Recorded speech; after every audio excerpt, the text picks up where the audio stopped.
Right, good afternoon everybody. Nice to see some of you again, some new faces as well. So today, for those that weren't here on Monday, basically went through sort of a bit more of the theoretical side of what online marketing is and why it's becoming more and more interesting for businesses and why people are wanting to use it in the most effective manner so that they can actually start to generate some revenue from their online presence. Today what we're going to talk about is a couple more of the practical steps involved in evaluating where you are, because everybody, well not everybody, but a lot of people are now hearing online marketing, you know, direct response websites, SEO, social media marketing, viral video marketing, all this kind of stuff, and it's all great and it all sounds good, but where do you start? And usually you need to figure out where you are. Oh my God, of all people, Julian. What did I say on Monday? Yeah, at least 100. But yeah, it's a good reminder actually, if everybody's phones are not on silent, if you could turn them on silent just for an hour or so, the world will keep turning. So yeah, we're just going to talk a little bit more about some of the steps that we can evaluate where we are at the moment, because things that we want to talk about in terms of today is your web presence, because there's a very big difference between a website and a web presence. And then before we get into the actual tools that we're going to talk about, we need to go through one important, essential part of the evaluation process. Then we'll get into the evaluation toolkit in terms of some things that you can do quite quickly just to figure out exactly where it is you are. 7 website secrets. Some of you will have already downloaded the document, some of you won't have. We're just going to go through some of those areas, because that's actually, if you did nothing else but followed those 7 steps, you're going to improve the way that your website is actually viewed online. Wrap up and takeaway, and then what we're going to do is we're going to take what we talked about and just apply it to a couple of the businesses that we're working with here, so that you can see actual live examples of what potentially could change to improve the look and feel to a certain extent, and also how valuable your website is when it comes to online real estate. So, who here has a website? Hands up. Oh yeah, at least one. And maybe undergoing some changes and doing a new one and so forth. But who's got a website that's out there online? Some of you don't have a website? No website? None? You don't have a... Sorry? Okay, but you have a website, blog, something, anything personal? Most people these days have got some sort of website. Who's got a web presence? Okay, good. What's the difference? It's more hard work. That's true. Very true, in fact. And that's true of everything we're talking about. But so it's a common misconception that people think that they've got a website, they've got a web presence. So those of you that said they've got a web presence, how many of you have all of that on the right-hand side? Yeah, if you could see it. But it highlights virtual real estate. Now this is what we're talking about in terms of the difference between a website and a web presence. A website isn't a web presence, it's part of a web presence. And it's quite rightly, it takes a lot more work at the front end to set up a web presence. But that's not to say, you know, the left-hand side there is meant to represent a website. A website is a very important part of a web presence. It actually forms what I call the hub of your wheel. If you look at your online web presence as a wheel, your website becomes your hub. And for those of you that were here on Monday, your direct response website becomes your hub.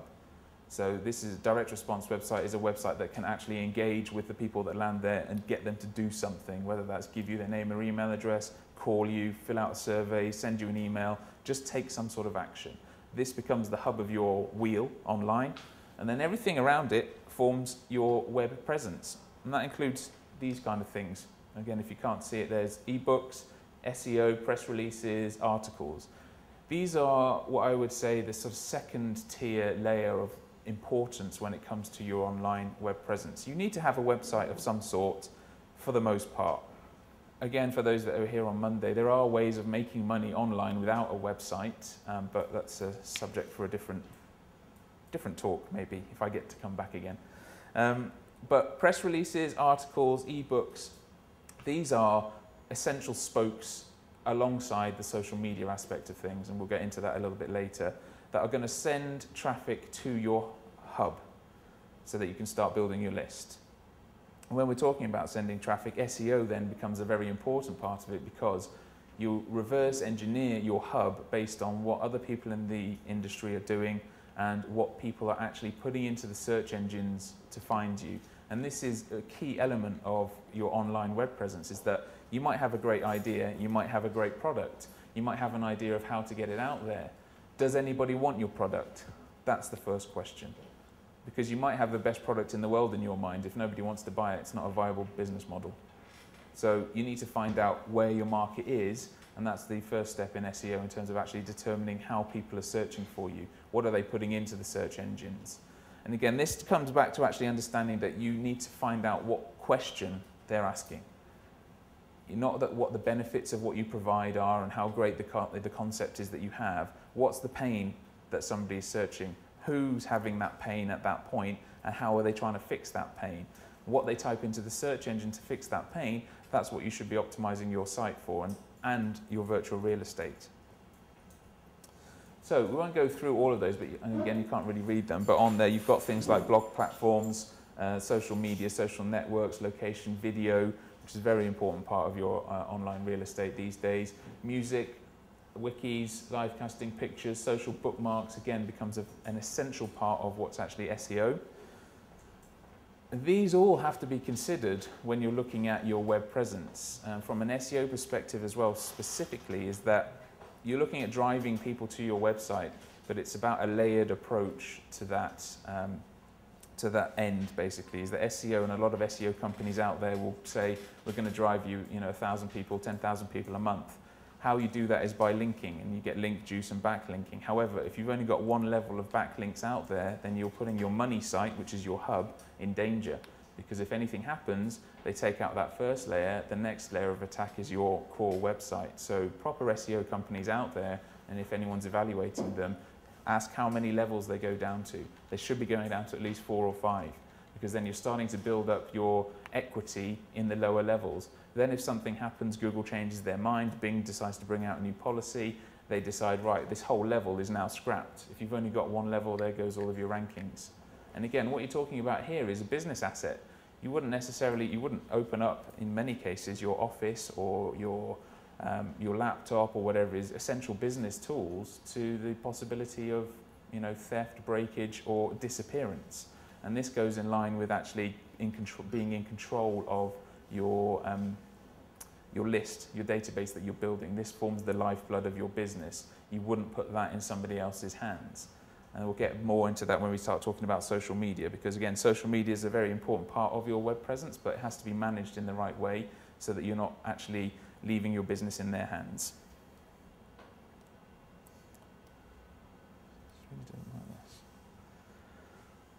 So, before we get into the toolkit, I just want to talk about one of the most important parts of evaluating your existing position. Again, as I said, it's all very well knowing where you want to go, but you need to know how far you've got to go, because otherwise you could be running on that treadmill for a long time and not getting very far.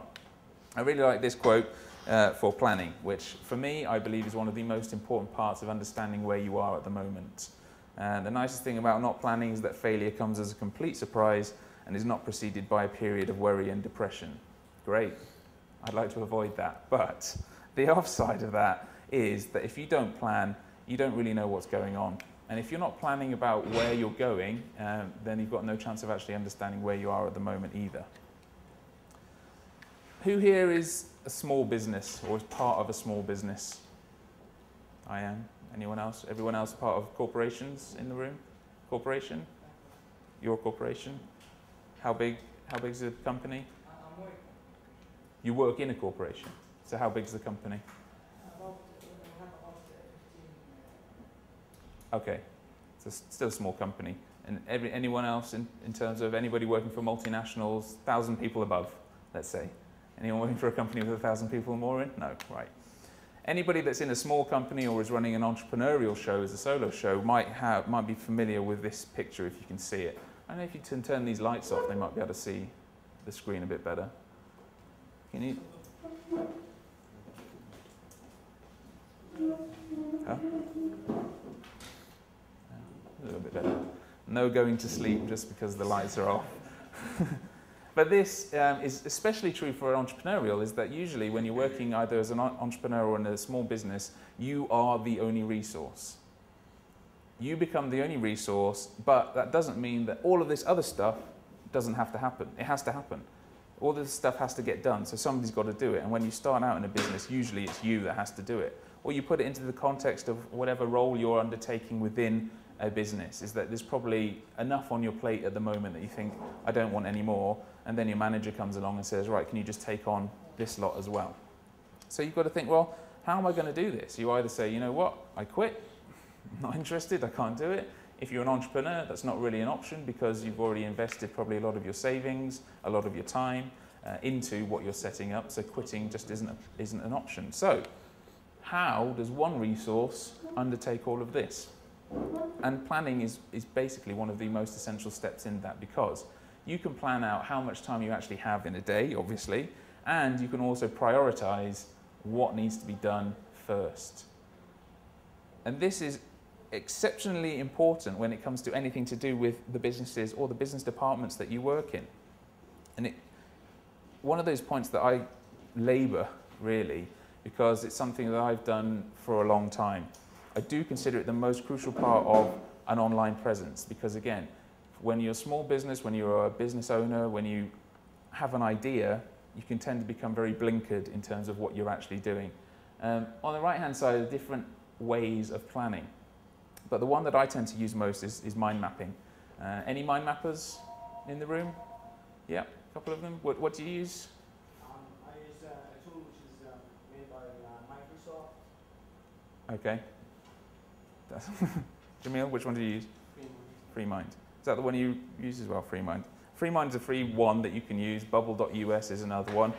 I use MindJet just because what it does is that for anybody that doesn't see the value in it, it actually allows you to sort of prioritize and brain dump. It allows you to think about all of the things that you're actually doing at the moment.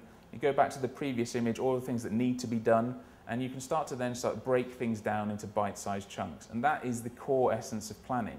Understanding where you are at the moment, you want to say, right, well, what needs to be done? How do I break this down? If you look at the size of a project, if you look at the size of building an online web presence, how much work has to go into that, it's a daunting prospect. You think, geez, you know, how am I going to actually get all of this done? Breaking it down into bite-sized chunks makes it manageable. And they say, you know, that famous saying, what's the best way to eat an elephant? One piece at a time. So you just break it down. Planning allows you to understand exactly where you are and where you've got to go. So great, we might have spent a bit of time planning, and now what do you do next? You've planned it out, you think you're pretty sure what needs to be done, you've got an idea of where you are at the moment in terms of a business. You're starting to look at your online presence, and what's the next step? Well, as the image shows there, what you do next is you take the next logical step. Now, for a lot of small businesses, it's not as easy as it sounds, because what is the next logical step? Well, we've been speaking to a couple of businesses here, and the next logical step for most is take action. We can sit and plan and plan and plan and plan for ages, but the next logical step is to take part of that plan and implement it. Take a step. Has anybody read the book The Secret by any chance? A couple of people. There's a big bit missing in that book. The Secret, just to summarize, is about positive mindset, putting yourself in the position to receive what's due to you, to understand and to be at one with yourself and understand all this kind of stuff, and that if you really focus your mind on something, you can make it happen. So then you've got a lot of people going out there and saying, oh, right, this is a really good book. They sat on their sofa in their front room and concentrated on a Ferrari as hard as they could. They were like, I really want a Ferrari, I just want the Ferrari. Really, and they kept looking out the window, and the Ferrari didn't turn up on their doorstep. And so they said, oh, the secret's rubbish, doesn't work. I was really concentrating on it. I really, really want it. The step they forgot to put in there was you have to then say, I really want this, and now I step forward and take the next logical step. Now, for a small business, it might be a test bed. It might be something that you say, right, we've got an idea, test it. And this comes back to anything from online marketing to what marketing actually is. Marketing is testing. Have an idea, go and test it. Split test it. Have 2 products. Try and sell both of them. Try and use a different method online. If it doesn't work, then switch it. Always maintain a control and try and beat the control. Because if you don't take a step, you're never going to get anywhere closer to actually developing an online presence. You're never going to get any closer to moving your business forwards. You're never going to get any closer to actually progressing your career if that's what you're looking to do. So let's dive into the actual toolkit. And we'll go through this, and then you can obviously ask questions and so forth, because after this we'll go into a little workshop kind of thing, and we'll go through a couple of the sites, and obviously that should stimulate some of the conversation. Some of you will have heard of about a couple of these.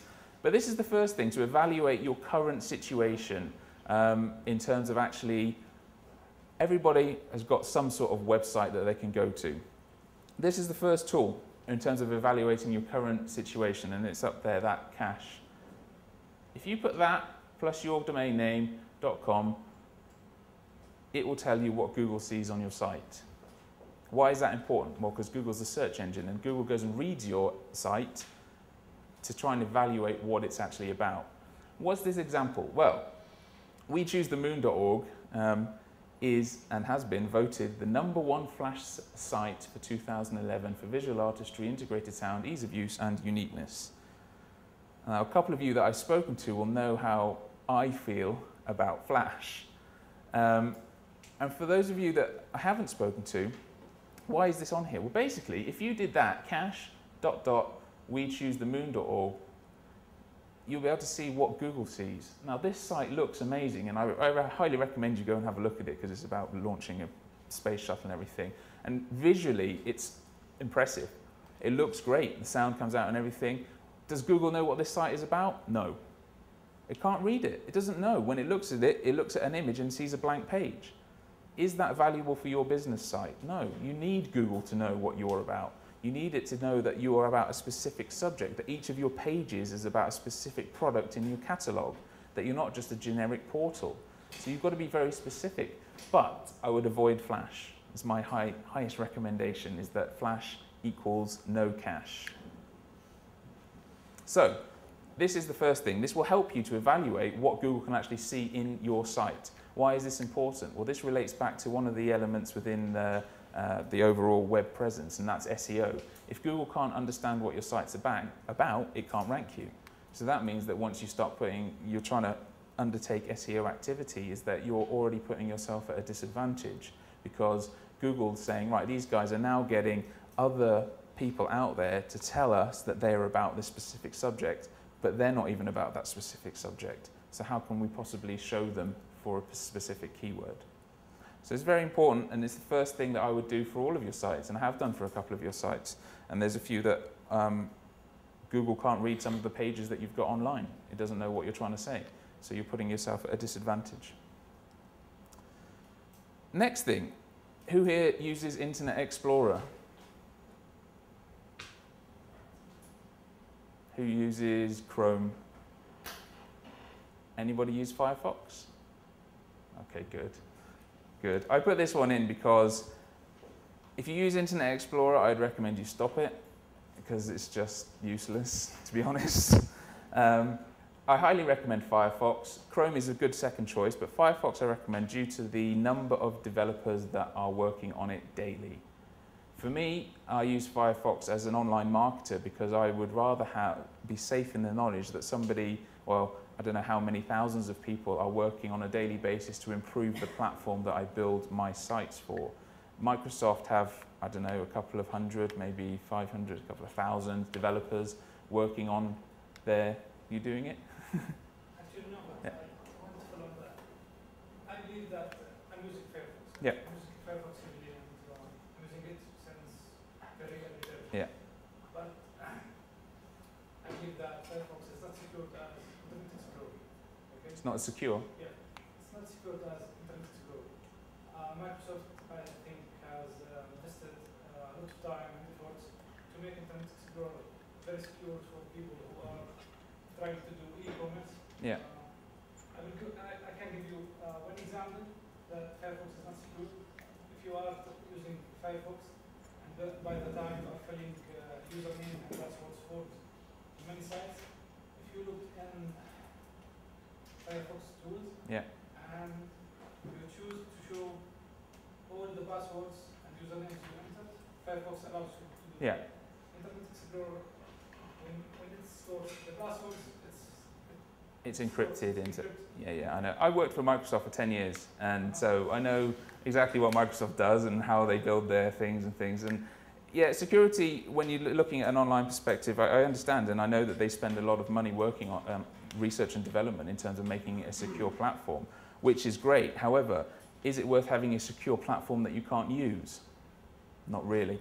Because, and you know, it's when you look at what you can actually do with Firefox, the kind of plugins that are available for Firefox, when you're looking at online marketing as opposed to e-commerce, and there's a very, very distinct difference between an e-commerce site and an online marketing site, is that, yes, when you're talking about processing payments and credit card details, then security is of the utmost, and there's various layers and secure layers that you have to go through for specific areas. The reason why I recommend Firefox is because it allows you to do a little bit more when you're creating your websites. It allows you to analyze as well with some of the tools that are available. They're just not available for Internet Explorer. That's the big thing, is that if you wanted to use a couple of the ones that I'm going to come on to, they don't work on Internet Explorer because Internet Explorer is proprietary software. They don't want other people messing around with the code and doing things. Firefox says, well, if you want to do it, try it. And then, and a prime example of that is the guys that built Firesheep.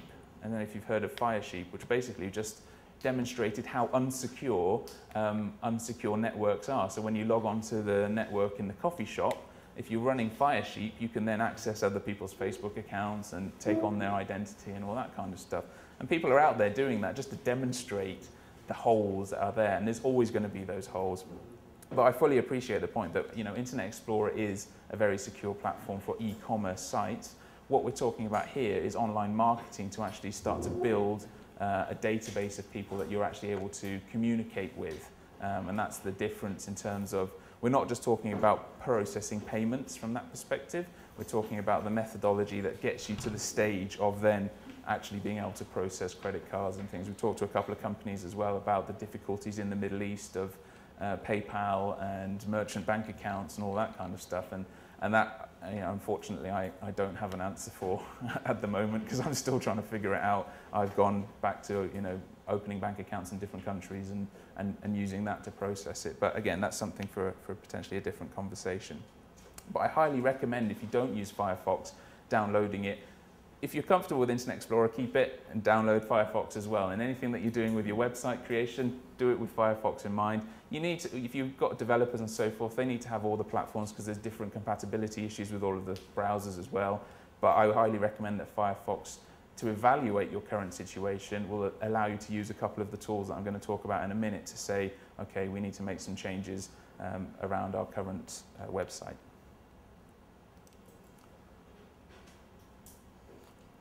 This is a prime example. I don't think SEO Quake works on Internet Explorer, but SEO Quake is a really good tool to help you to actually evaluate what's going on in your current website, and it's a Firefox plugin.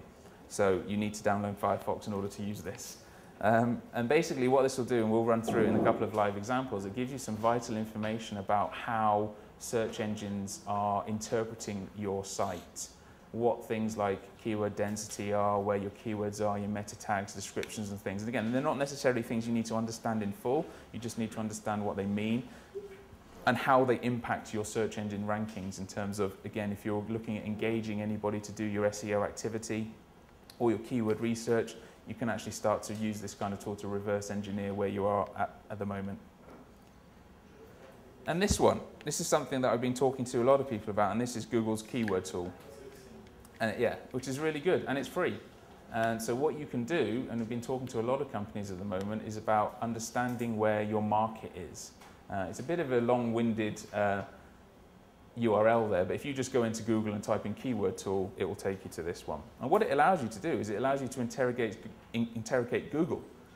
And this comes back to identifying your market. Who is looking for you? Do you have a market online, and how are they looking for you? Because this should be your starting point for your online presence. You want to develop a web presence that positions yourself in front of those people that want to know what you've got to offer.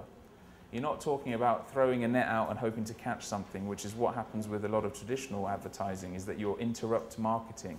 Adverts on TV, adverts on radio, magazines, you're flipping through and then you get this thing in your face. If you're not interested, you're just going to flip over. But somebody paid quite a lot of money to have that image and that advert in that magazine, on that TV, on the radio. But are you as a business seeing any return on that? Potentially not. From an online perspective, if you start to evaluate where your market is in the first place, then you can adapt your online presence to meet that requirement. And again, this is so important because we're all experts in our own field. We all work in different areas, we all do different things, and we all have different knowledge. If you're a business owner, you think about your business very differently to how your consumer might do it, and you will use different language. And this is why this is so important, because you will think about things and you will go and potentially build a website based around keywords you believe are valuable to your business. And you could be quite significantly mistaken. And we do a lot of work for keyword research, if nothing else. You know, forget about building an optimized website, forget about SEO, forget about social media marketing. If you don't get this bit right, then you're already setting yourself off on a tangent rather than actually potentially going down the road you should be. So I highly recommend you do that. There's some other paid tools that you can use for keyword research, things like Market Samurai, Majestic and SEMrush, things like that. These all are tools that will help you to evaluate what your competition's doing, what keywords are being used by them, and also allow you to see what your website is doing as well. Because again, I expect quite a few people here have people build their websites for them according to a certain specification. You have to provide that specification. If you're providing a specification that isn't quite right, the coders and developers can only do what they're told. So you want to make sure that they're actually doing what you want that's going to see the most benefit in the future. Alexa.com, this is another one that actually generates traffic figures for you. Second part of the equation, once you've got a direct response website, you need people to come and visit it. Alexa.com will show you how many people are coming and visiting at the moment. And, sorry? You can manipulate everything online. So it gives you an indication, and what it will also do is give you an indication of where traffic is coming from. You can manipulate it by paying for traffic and things like that. You can also check out what your competition is doing and other people within your market in terms of what they're actually getting in terms of traffic to their websites. There's one point to Alexa, because I was once in contact with them and they said they're not done with PS domains. They're focusing on common names. Yeah. Yes, they're not interested in their market. Yeah. So Yeah, there is that taken. Yeah. Okay. Alexa can say you can use Google Analytics. Yeah. Just to Google tags. Yeah. It will give you some kind of statistics. Yeah, yeah, it will do. Yeah, analytics is a great tool, and it's a tool that should be used on your own websites for sure, regardless of anyone else's. You need to put Google Analytics, and also Google Webmaster Tools should be part of your toolkit as well. One thing that I will say in line with that point actually, is that I was speaking to somebody else yesterday and they said that a lot of .ps domains are black flagged as spam. So my advice to you is don't buy a .ps domain. Simplest way around it. Because if people are buying lists and spamming people, then you're trying to fight against Alexa, Google, because if they're black marked in Google, then you can't rank your site and you can't go and argue with them because it's Google. You can try and you'll go round and round and round in circles and you will speak to lots of machines and then you won't be any further down the line. So as much as it's, might not be an ideal, is that if you're truly serious about building a web presence, then why only limit yourself to, .ps's? Just something to consider. Somebody told me that yesterday and I said, well then go for the .com. I was like, okay, easy solution.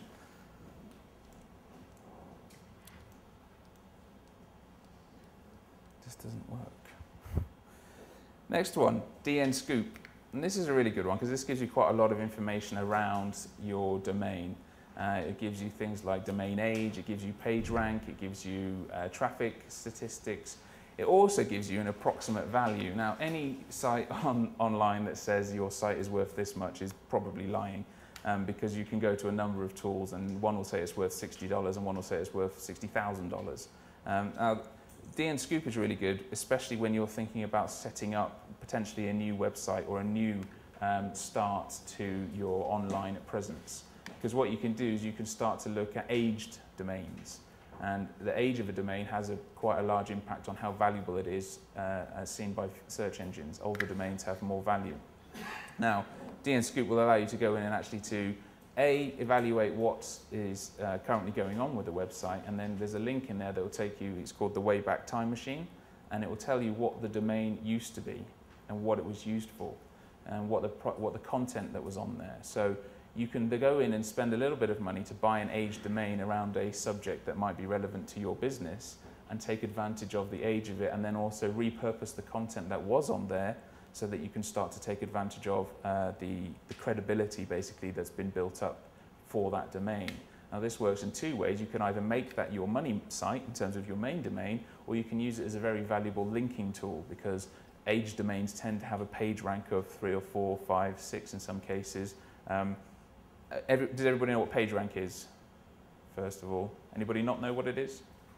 So PageRank basically is how Google evaluates the value of your site. So when you come back to SEO, SEO is about linking to sites. Now, if you link to 10,000 PR1 sites, that's not the same, and again, it's not exponential. You could link to 10,000 PR1 sites and that would have limited value. You could link to one PR6 site and have about 10 times more value than the 10,000 PR1s. So it's not a one by one multiple. It's like quite a significant jump from a PR1 to a PR6 to a PR10. There's only about 3 or 4 PR10s out there. Even Google stopped ranking itself as a PR10 site quite recently. Facebook is a PR10. CNN is a PR10. There's a couple of other ones out there, but even according to Google's rules, they're not good enough to be a PR10 anymore. And it's about the authority you have in the marketplace is what dictates your page rank, basically. So it's not anything to do with traffic, it's based on your authority within the marketplace. D&Scoop allows you to identify those domains that have authority, and then you can actually start to plan how you might use them in your online presence, either as supporting websites or as money sites.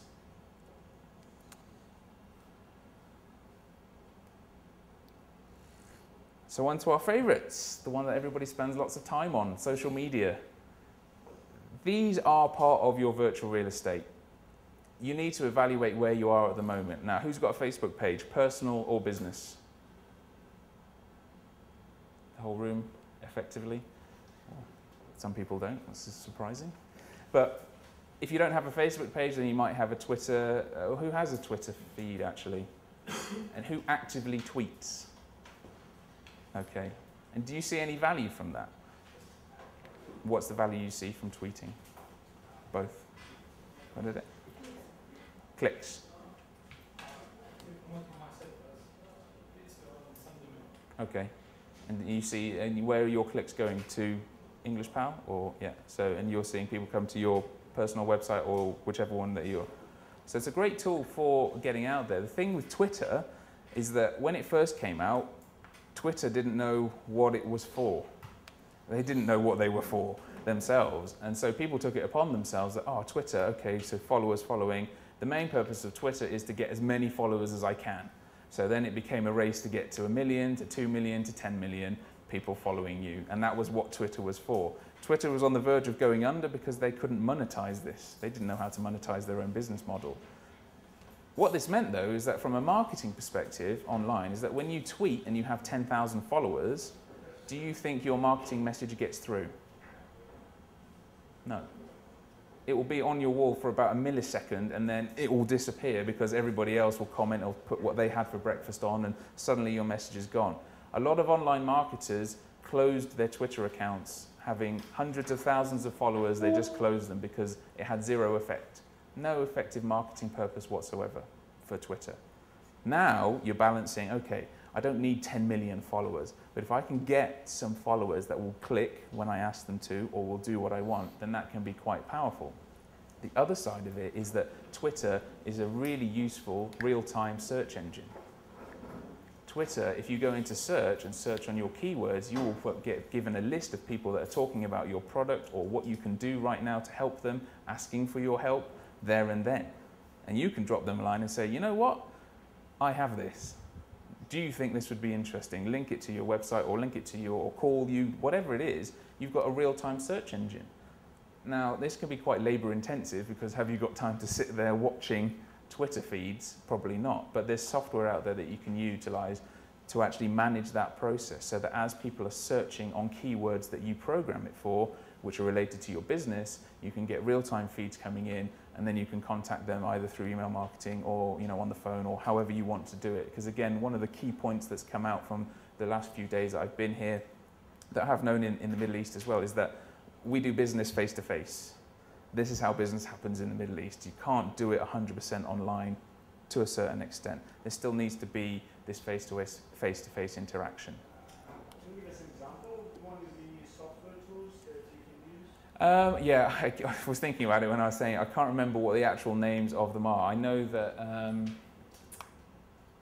what's it called? I'll find it out. I will find it out and then I'll give it to the guys so that they can circulate it. Because there's one that a lot of people use. I sometimes wonder whether or not it's worth automating that side of things. It's just that sometimes you are looking for an additional lead or you're looking for additional groups of people, especially when a big event happens around the world, is that can be worthwhile investing the time to do it. Do you want to automate it all the time? Probably not, because you're going to have much more effective methodologies to implement to actually get that kind of information through. But I will find out one of the automation softwares. Facebook as well. Like I said, most people have got a Facebook. Facebook started out as a social network. It's shifting its focus. And what you want to be wary of is that it takes 5 minutes to build a business page in Facebook. So there's lots of business pages. The problem is they all look exactly the same. Everybody's business page looks the same format. You can maybe elongate the image on the left-hand side, and then you have your tabs. They change the static FBML, so now you've got pages and things like that. So they're evolving. You need to understand, okay, well, if I've got a business page, how many people are following me? And who's got a business Facebook page? Okay, and how many people following? 4,000? 200? 5,000? 60? So there's a very, sorry? 8,000. And where else do you have that 8,000 people? They're just on Facebook? They're just on Facebook. So, from your perspective, you currently have quite a large following and an important part of your business in somebody else's hands. You have no control over that. If Facebook shut your page tomorrow, 8,000 people are gone. So what you want to think about is like, okay, I've got Twitter followers, I've got Facebook followers, I might have a LinkedIn group. And again, the messaging for LinkedIn will probably be different to Facebook and YouTube and Twitter. Well, I recommend that it should be because it's a different group that you're targeting there. So YouTube, Facebook, and Twitter, what you want to do, and this comes back again to your web presence, is you want to drive those people to your hub. Get them in one place. So that if YouTube shut your YouTube channel, Facebook shut your Facebook page, Twitter shuts your Twitter feed, it doesn't matter. You're still in control of your business because you've got this list of people that you can then communicate with and say, I don't know what I did, but we must have done something right. We broke Facebook, they closed us down. Please go to this link, it's our new Facebook page, and then your 8,000 people go straight back onto a new one. You don't start from zero. But this is a very important factor that people don't do at the moment. They leave very important pockets of business in other people's hands. And you look at most other businesses, you look at an offline business, you wouldn't do that. You don't leave very important aspects of your business in a third party's hands for the most part. So you shouldn't do it online either. So to evaluate your current real estate situation, try to think about, okay, well, how are we going to now get all of these people into my central database? And again, there's strategies to be used around that in terms of you now can, with Facebook, you can mimic your actual website in Facebook. You can literally just plonk it in there. So what you're doing there is you're putting your opt-in in your Facebook, which is a huge, huge benefit for anybody that's using Facebook for social media to actually drive business.